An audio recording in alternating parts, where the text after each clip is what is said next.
Le professeur Ama Mazama est notre invité du jour. Elle est native de la Guadeloupe, docteur en linguistique. Elle est la présidente de Afrocentricity International et est également professeure d'études africaines à Temple University à Philadelphie aux États-Unis. Enfin, elle est également l'une des rares auteurs francophones à avoir publié des ouvrages et articles fondés en afrocentricité. Avec Ama Mazama, nous parlerons de l'afrocentrisme et la résilience sécuritaire. Quelle place pour les identités africaines dans la lutte? Bonjour et bienvenue à vous sur le plateau. Merci beaucoup, bonjour. Merci de me recevoir. C'est tout un plaisir et un honneur de vous avoir. Et pour commencer, comment est-ce que vous définissez l'afrocentricité? Quels sont ses principes fondamentaux? L'afrocentricité est une idée qui a été articulée, théorisée dans les années 1980 aux États-Unis face au constat alarmant que, où que nous soyons en tant qu'Africains, que ce soit sur le continent ou dans la diaspora, nous avons énormément de mal à exister par nous-mêmes. C'est-à-dire que, à cause de notre histoire récente, l'esclavage, le colonialisme, le néocolonialisme, nous percevons toujours le monde à travers un regard qui n'est pas le nôtre. Donc nous sommes en état d'extériorité, si vous voulez, par rapport à nous-mêmes. Cette extériorité, elle se manifeste à tous les niveaux. La façon dont nous nous comportons d'une façon générale, la façon dont nous habillons, ce que nous mangeons, notre rapport à nous-mêmes, notre rapport à l'Afrique que nous percevons souvent comme quelque chose de négatif, etc. Nos ancêtres dont nous nous éloignons, parce qu'on nous a fait croire que nos ancêtres n'étaient pas nos ancêtres. Moi, j'ai grandi en Guadeloupe, on nous apprenait carrément que nos ancêtres étaient les Gaulois. Vous imaginez, on ne nous parlait pas de nos ancêtres africains. Mais même en Afrique, je sais qu'il y a eu aussi ce discours. J'ai rencontré des camarades africains qui m'ont dit qu'eux aussi, on leur a appris que leurs ancêtres étaient les Gaulois. Donc, nous n'occupons pas notre part d'espace en tant qu'Africains. Parfois, nous nous cachons pour être Africains. Et tout se passe comme si jusqu'à maintenant nous sommes toujours accablés de ce que j'appelle du syndrome de la validation blanche, c'est-à-dire que nous devons nous rapprocher du modèle occidental pour être respectable, pour être humain. Vous voyez, même la façon dont on est habillé, par exemple, vous voyez, la façon dont on parle, même la langue qu'on parle, etc. etc. Vous voyez, où on nous empêchait de parler nos langues, où on nous stigmatisait. Donc nous percevons le monde à travers le regard de nos oppresseurs. Nous essayons de nous rapprocher du modèle culturel de nos oppresseurs parce qu'on nous a inculqué la notion que pour être humain, il faut être blanc, en gros. Et parce que nous n'avons pas pu rejeter cela, nous sommes toujours pris dans cette contradiction-là, si vous voulez, qui fait que nous avons du mal à nous mettre debout, pleinement. Plus on vous écoute, plus on a envie de se poser la question, quelle est la différence avec les Kamites ou avec le panafricanisme? Nous sommes Kamites. Hein, le mouvement afrocentrique est vraiment le mouvement qui porte le mouvement Kamite. Vraiment, si vous regardez la philosophie qui sous-tend le kamitisme, c'est l'afrocentricité. Le panafricanisme, maintenant, c'est une autre histoire. Nous sommes panafricains. Si panafricain signifie vouloir l'unité de l'Afrique, nous sommes panafricains fondamentalement parce que nous estimons que les Africains, c'est ceux et celles du continent, mais aussi de la diaspora. Et nous savons aussi que notre sort est lié. Que tant que l'Afrique ne se portera pas mieux, nous, dans la diaspora, nous allons continuer à souffrir comme nous souffrons. Donc ça, c'est très clair. Et nous sommes les enfants de Marcus Garvey, qui a été le premier à parler des États-Unis d'Afrique. D'ailleurs, si vous regardez le site de notre organisation, nous affichons la création des États-Unis d'Afrique comme notre premier objectif. Maintenant, le panafricanisme a un gros problème, une carence idéologique, si vous voulez, parce que le panafricanisme, c'est un idéal d'unité, mais il n'y a pas de feuille de route pour arriver à cette unité. En d'autres termes, il n'y a pas de philosophie, il n'y a pas d'idéologie. Nous avons une idéologie, c'est l'afrocentricité. Nous disons que le message est très simple en apparence, mais il est très profond. Soyons africains dans tous les domaines, dans tous les sens du terme, 24 heures sur 24, 7 jours sur 7. Reprenons notre africanité en charge. Et là, je vous assure que beaucoup de problèmes, beaucoup de comportements que l'on observe, beaucoup d'attitudes n'existeraient même plus. Pourquoi avez-vous cette impression qu'il n'y a pas d'idéologie dans le panafricanisme ? Il n'y a pas d'idéologie parce que vous pouvez être panafricaniste et marxiste, panafricaniste et capitaliste, panafricaniste et féministe, panafricaniste et musulman, panafricaniste et chrétien, panafricaniste et afrocentrique, panafricaniste et... Vous voyez, la liste est infinie. C'est-à-dire que nous sommes d'accord, nous voulons l'unité de l'Afrique, mais sur quelle base ?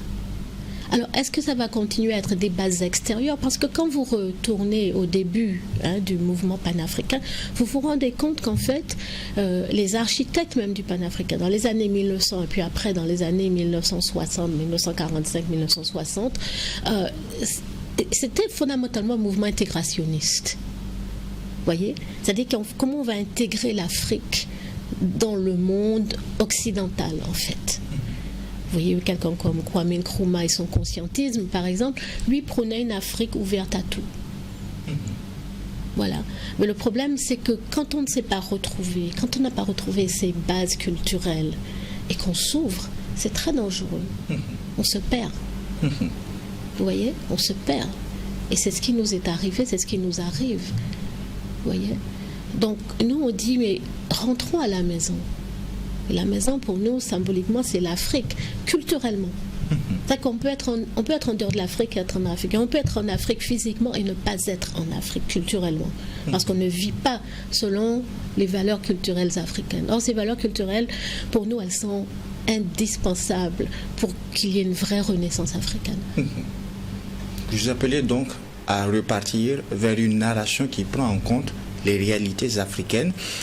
Et quand on regarde le contexte sahélien, notamment la crise sécuritaire qui secoue le Sahel, on a envie de vous poser la question comment l'afrocentricité pourrait permettre de constituer une certaine résilience face à ce phénomène du terrorisme là, par exemple. Je vais vous dire que il ne s'agit pas simplement de prendre en compte nos réalités, de les mettre au centre de notre existence. Vous voyez, c'est pas quelque chose on dit au fait non. On les met au centre de nous-mêmes, avec je parle même pas de nation, je parle de l'Afrique d'une façon générale, c'est de remettre la réalité et les intérêts de l'Afrique au centre de nos préoccupations et au centre de nos actions. Vous me posez la question sécuritaire. Je suis bien consciente qu'effectivement il y a des attaques, n'est-ce pas, et des menaces constantes. Maintenant, la sécurité, il y a l'aspect physique, mais il y a aussi l'aspect mental. Et je pense que c'est ça qui est aussi extraordinaire au Burkina Faso. C'est qu'on voit quand même qu'il y a, par rapport à d'autres pays, qu'il y a ce rempart mental, il y a ce rempart culturel, n'est-ce pas ? Où nos ennemis ne nous assaillent pas simplement militairement, physiquement, mais aussi mentalement, psychiquement et culturellement. Donc la culture est extrêmement importante parce qu'elle nous donne des armes mentales, psychiques, si vous voulez, pour savoir que voilà ce que nous ne pouvons pas accepter et voilà ce que nous n'accepterons pas. Et l'Afrique dont nous rêvons, voilà ce qu'il doit y avoir dedans. C'est pour ça que ce week-end, samedi et dimanche, nous invitons donc tous les téléspectateurs à ces 2 jours de conférence que nous organisons à l'université Joseph Kizerbo, justement sur le thème de à quoi devrait ressembler l'Afrique. À quoi devrait ressembler l'Afrique ? Pas une utopie, mais nous sommes arrivés à un moment de notre histoire où nous sommes en train de reprendre nos affaires en main, et il faut mener une réflexion très sérieuse. L'Afrique de ce soir, nous voudrions qu'elle soit comment? Je ne dis pas de demain, je dis de ce soir, de cet après-midi. Qu'est-ce qu'elle doit avoir? Qu'est-ce qu'elle doit inclure? Le problème de sécurité militaire, physique, ça c'est un épisode. L'Afrique, ce n'est pas récent, je veux dire. On sait très bien que comment l'empire de Songhai, du Mali, il y a eu des défaites militaires, il y a eu des combats. Ouais, ça c'est un épisode de notre histoire. Mais à plus long terme, l'Afrique, comment est-ce qu'elle doit être? Est-ce que nous devons être ouverts à tous et toutes, à tout accepter? Ou est-ce que nous devons redéfinir et nous réapproprier très sérieusement nos valeurs culturelles fondamentales, parce qu'il y a des valeurs culturelles fondamentales africaines, en particulier notre spiritualité, mettre ça au cœur du projet de renaissance africaine. Ça, c'est ce que l'afrocentricité dit. Par rapport à ce que nous traversons comme crise sécuritaire, ce que je veux comprendre, est-ce qu'il y a un lien entre la perte de l'identité culturelle au plan africain et la facilité pour les jeunes de se faire avoir par le discours extrémiste et tout? Bien sûr. C'est clair. Vous voyez, si vous étiez convaincu, si on vous avait inculqué et que vous aviez pratiqué dans votre communauté de base, à commencer par votre famille, mais toute votre communauté, le respect des ancêtres, que vous étiez engagé dans des rituels, etc., quand vous avez appris à être fier de vous-même, d'honorer vos ancêtres, vous ne seriez pas là à honorer ceux et celles des autres. Ce n'est pas possible, vous voyez. Mais ce qui nous manque, c'est justement cet ancrage dans notre spiritualité. Et d'autre part, une formation politique qui nous permettrait de comprendre que la religion, c'est d'abord et avant tout un instrument de domination politique. Le christianisme et l'islam, et quand je dis ça, je choque, mais historiquement c'est correct. Ce ne sont pas des religions qui sont arrivées en Afrique par le biais de la paix et de l'amour, ce n'est pas vrai. C'était encore une fois des conquêtes militaires, c'était une violence inouïe. Nos oppresseurs, que ce soit les Arabes, les Européens, se sont servis de leur religion pour nous dominer mentalement. Vous voyez? Et nous, c'est ce que nous appelons de tous nos voeux, que nous arrivions vraiment à déconstruire cela, à comprendre ce qu'ils nous ont fait et à comprendre ce que représente vraiment l'islam et le christianisme aujourd'hui en Afrique. Encore une fois, c'est des instruments de domination politique. La religion et la spiritualité, ce n'est pas la même chose. Nous parlons de spiritualité africaine. Il y a un universel africain. Il y a une quinzaine d'années à peu près, j'ai fait une encyclopédie sur la religion africaine avec un collègue. Et nous avons vraiment étudié l'affaire de très près. On ne voulait pas parler de religion africaine, mais bon, l'éditeur nous a dit oui, parce que bon, on est d'accord. Mais le socle même de cette spiritualité, c'est la relation que les humains, les vivants ont avec leurs ancêtres.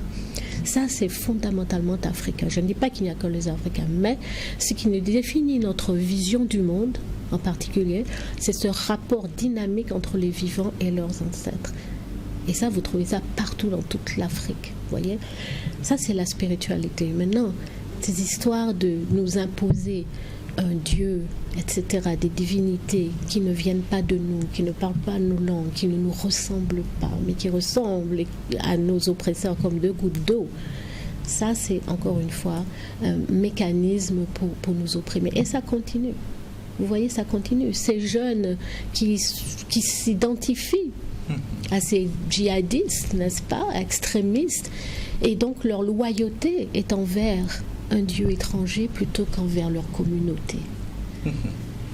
Sauf qu'aujourd'hui, on a réussi à prouver que ce que nous traversons comme crise sécuritaire n'est pas nécessairement lié à une religion. Jusqu'ici, on essaie encore de déterminer les causes exactes, mais nous avons des Burkinabés, pour le cas du Burkina Faso, qui ont pris des armes contre leur patrie pour d'autres causes, peut-être pas nécessairement religieuses. D'accord, on est tout à fait d'accord. C'est pour ça que je parlais du syndrome de la validation blanche. Ils vont prendre des armes, n'est-ce pas, pour faire plaisir, n'est-ce pas, à ceux dont ils estiment qu'ils sont vraiment les détenteurs de ce qu'est être humain.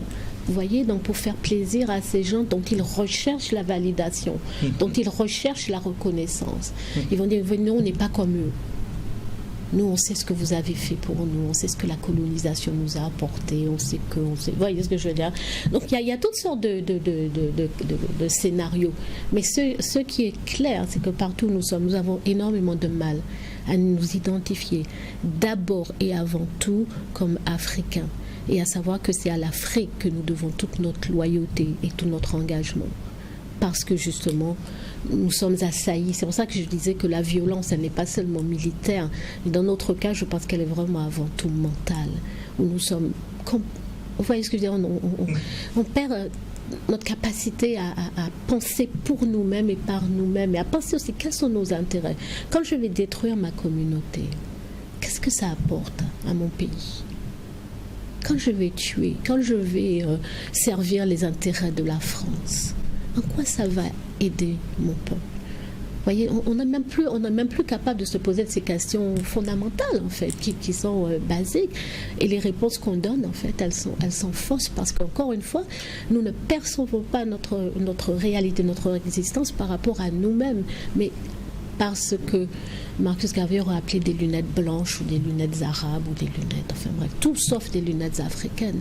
Donc notre discours à nous en tant qu'afrocentriques, c'est très simple. Remettons nos lunettes africaines et gardons-les. Par où on commence? Comment on arrive à enclencher ce processus pour un changement de mentalité? Je pense qu'il y a plusieurs choses que nous pouvons faire. Mais ce qui est sûr, c'est que le système éducatif est fondamental. Et ça, dès tout petit, dès le plus jeune âge. D'ailleurs, les colons ne s'y sont pas trompés. Il faut vraiment... Et ça n'a pas besoin d'être un grand chamboulement en disant ça demandera des financements, mais des choses qu'on peut déjà inculquer à nos enfants. Pour vous, ce n'est pas fait dans le système éducatif actuel au plan africain de manière générale? Est-ce qu'il y a... Non, d'une manière générale, non. Je ne peux pas parler du Burkina Faso parce que sincèrement, je ne connais pas. Je dis d'une manière générale. D'une manière générale. Les pays que je connais un petit peu mieux, non, pas du tout. D'ailleurs, regardez, les manuels scolaires même, ils sortent de France. Vous voyez ? Les manuels scolaires, par exemple, je parle le cas de la Côte d'Ivoire que je connais un petit peu mieux. Les manuels d'histoire-géographie sont faits sous la direction d'une Française. Donc, vous pensez bien que... Et quand vous lisez un peu, vous voyez par exemple que la Côte d'Ivoire est présentée de façon complètement isolée. On ne parle même pas des pays voisins. On ne parle même pas d'où viennent les peuples qui habitent aujourd'hui la Côte d'Ivoire. L'histoire commence au moment de la colonisation, peut-être au moment de l'esclavage. Vous voyez, donc il y a une historiographie eurocentrique profonde dans ces manuels-là. On doit vraiment, si on veut commencer à changer les mentalités, à nous remettre au centre, ça commence par le système éducatif. Vraiment, ça c'est fondamental. Et je pense que le reste suivra vraiment. Et puis des médias comme le vôtre qui portent un autre narratif, une autre image, etc., etc. Donc c'est pas du tout impossible. L'affaire est entre nos mains. Et ce qui est magnifique ici, c'est que vous êtes quand même le pouvoir politique. Et souvent, ça nous manque. La jeunesse est la plupart du temps le reflet du miroir même que la société rend. Et quand on regarde aujourd'hui, beaucoup de jeunes au plan africain de façon générale ont honte d'affirmer leur appartenance au continent. Vous vous retrouverez dans des pays où il y a une certaine honte à parler sa langue nationale, où même au niveau scolaire, on n'a pas envie de parler sa langue nationale. Vous retrouverez des familles africaines où on souhaiterait que l'enfant commence par parler le français ou l'anglais avant de parler la langue nationale. Au-delà du système éducatif, qu'est-ce qu'il y a lieu de changer aussi? Mais c'est encore une fois ce regard sur nous-mêmes. Vous voyez, le regard que nous portons sur nous-mêmes, c'est le regard du colon. Or, c'est un regard raciste, c'est un regard dégradant, c'est un regard qui dit que nous ne sommes pas vraiment humains et que nous nous approchons du statut d'humain seulement à mesure que nous nous approchons du colon. Donc, parler sa langue, lui ressembler. Voyez, moi, j'ai trouvé vraiment extraordinaire. J'ai une amie qui a perdu sa fille au Cameroun il n'y a pas très longtemps et la petite, quand on l'a enterrée avec une perruque de cheveux blancs, vous voyez, de blanche. C'est-à-dire quand même, là où elle va partir, là, il faut qu'elle ressemble à une blanche. Vous voyez, c'est quand même profond. C'est quand même profond. Donc, c'est tout ça, en fait. Reprendre notre regard à nous, sur nous-mêmes.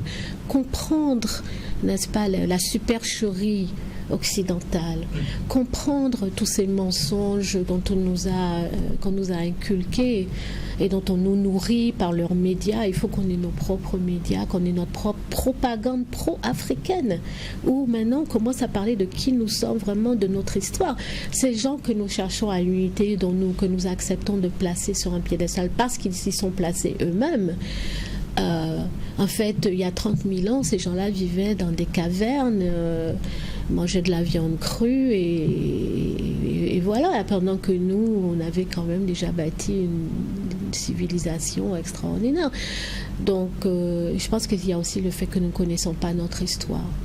Cette hystériographie eurocentrique dont je vous ai parlé, en fait, nous prive, a cherché à nous priver vraiment de la longueur et de l'épaisseur de notre histoire. Et c'est grâce à Cheikh Anta Diop que nous avons eu à nouveau une notion d'antiquité africaine. Vous voyez. Donc Cheikh Anta Diop est très important pour nous aussi à ce niveau-là. Un autre regard sur l'histoire africaine. Donc il y a un travail immense à faire. Et c'est pour ça que l'école, l'institution scolaire éducative est très importante à ce niveau. Nous apprendre vraiment notre histoire. Qui nous sommes, d'où nous venons. Par quel mécanisme en ce moment est-ce que l'éducation et la transmission des savoirs du continent pourraient permettre aussi de renforcer le tissu social, la cohésion au plan africain? Je pense que très sincèrement, justement, à cause des enseignements, où on comprendrait d'où nous venons, n'est-ce pas, que cela permettrait très clairement de créer une unité nationale, une unité continentale beaucoup plus forte. Mais là, on est dans des espèces de micro-nationalisme, vous voyez, où on ne sait pas vraiment, comme je vous disais, en Côte d'Ivoire, bon voilà, Côte d'Ivoire isolée, alors on ne sait pas les liens qu'il y a eu à un moment donné, par exemple, entre les peuples baoulés et les peuples d'Afrique centrale, par exemple. Vous voyez? Et si on avait cette conscience-là, déjà avoir une unité continentale, ça serait plus facile. Et ça permettrait aussi, je pense, que les gens soient moins attachés à des micro-nationalismes. Parce que ça nous porte préjudice. Ouais. Alors, dans notre propre histoire du continent africain, est-ce qu'il y a des aspects qui pourraient permettre de comprendre que l'identité africaine, de par le passé, permettrait de remporter cette guerre que nous connaissons dans le Sahel actuellement? Est-ce que dans l'histoire africaine, il y a ces mécanismes-là qui permettraient de plus approfondir la résilience des populations? Je pense que à mesure que nous approfondirions notre conscience historique, n'est-ce pas, de qui nous sommes vraiment, de comment nous n'avons vraiment besoin, n'est-ce pas, de personne d'autre. Parce que pendant 70% de son existence, l'espèce humaine a été en Afrique et en Afrique seulement. Vous savez, quand vous prenez conscience, n'est-ce pas, de la longueur de votre histoire, de la richesse de votre culture, vous vous tenez droite. Vous voyez, vous dites non mais c'est quoi? Qu'est-ce qui se passe là? Je sais qui je suis. Et je pense que c'est ça qui nous pose problème. Et Marcus Garvey le disait, qu'un peuple, n'est-ce pas, qui ne connaît pas son histoire est comme un arbre sans racines. Et c'est vraiment ça notre problème.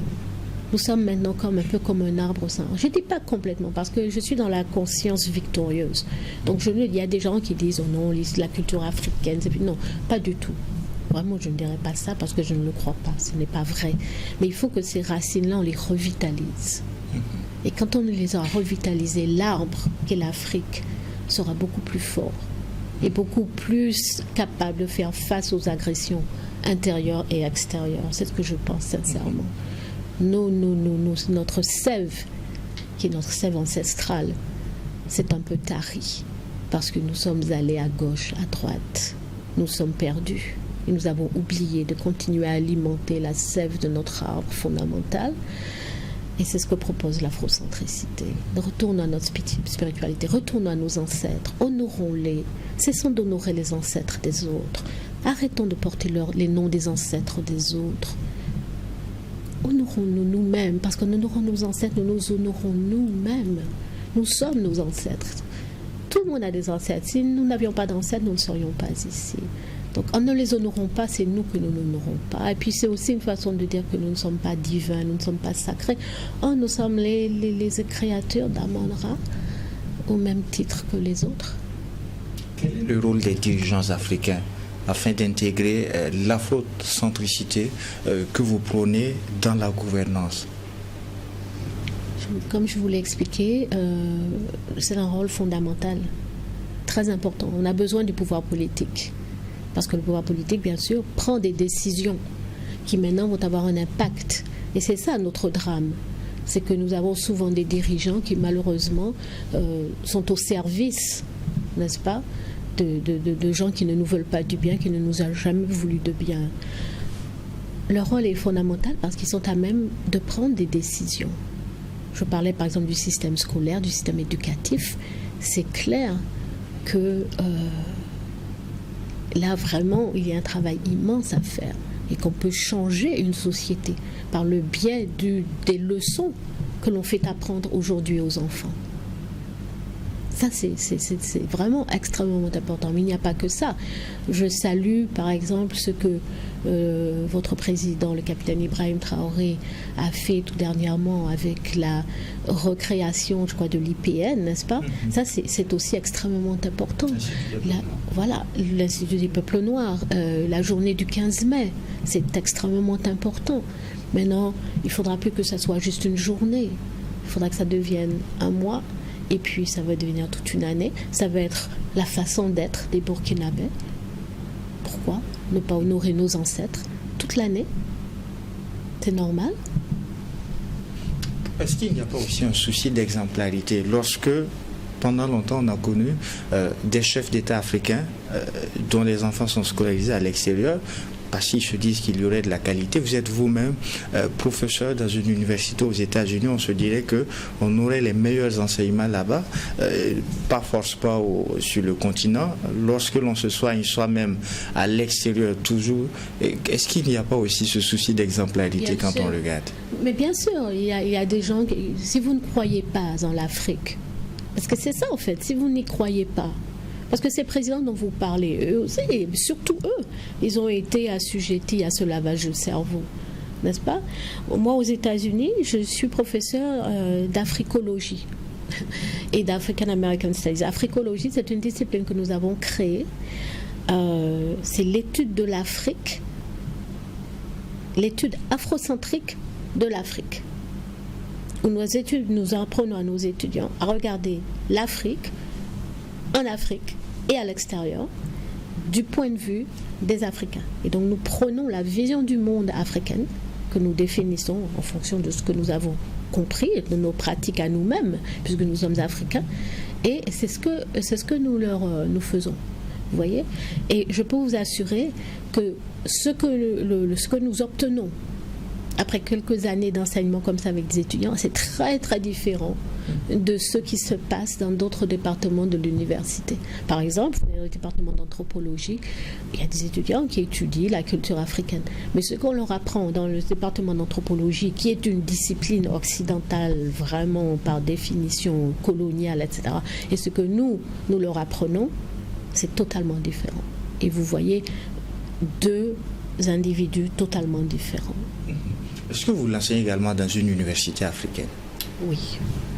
Nous avons créé un programme en ligne. Nous avons un institut qui s'appelle l'Institut Kemet Match Kanta Diop, que nous avons lancé en ligne au niveau master et doctorat.